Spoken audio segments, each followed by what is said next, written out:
Well, Baltimore's Jewish community is hurting tonight after 4 rabbis were killed in a synagogue in West Jerusalem. Now, Israel said we are in a battle over Jerusalem. ABC 2 News' Catherine Hawley has reaction from our front tonight. You know, it was the deadliest assault in the Holy City since 2008. 5 people were killed and at least 5 others injured after the violent assault inside a synagogue during morning prayers. Tonight, the local Orthodox Jewish community came together to pray for peace. In the wake of the tragedy, they came to pour their hearts out. Baltimore's Orthodox Jewish community gathered at Congregation Shomrei Emunah to pray together. The tight-knit group clearly hurting after today's deadly attack in West Jerusalem. People are heartbroken, just heartbroken. Obviously, we feel a certain helplessness. We're calling out to God to change the situation and to do everything that we can to show solidarity with the families and the losses that they suffered. It's brutal. It is inhuman, and that's what has been happening, and we need to bring it to an end.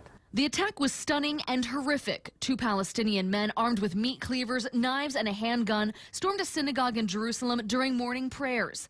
The assault sharply escalated already high tensions in the region after weeks of religious violence. It's a continuation of an attempt to destroy the state of Israel. Hamas does not recognize Israel's right to exist, does not recognize the Jewish desire to live in peace.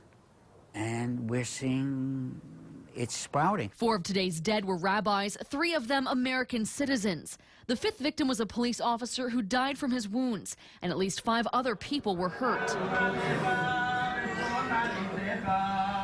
For many of these people, the brutality hits incredibly close to home, so they came together to pray for unity and solace. I have a daughter there now, and many of her friends were personally acquainted with people who were killed today.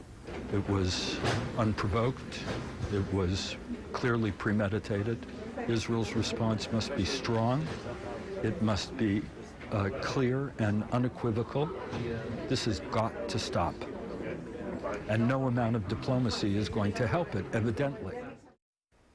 The Palestinian president has condemned the attack. No group has claimed responsibility, but Hamas has applauded the violence. President Barack Obama says the assault was without justification, urging cooperation from both sides. Catherine Hawley, ABC 2 News.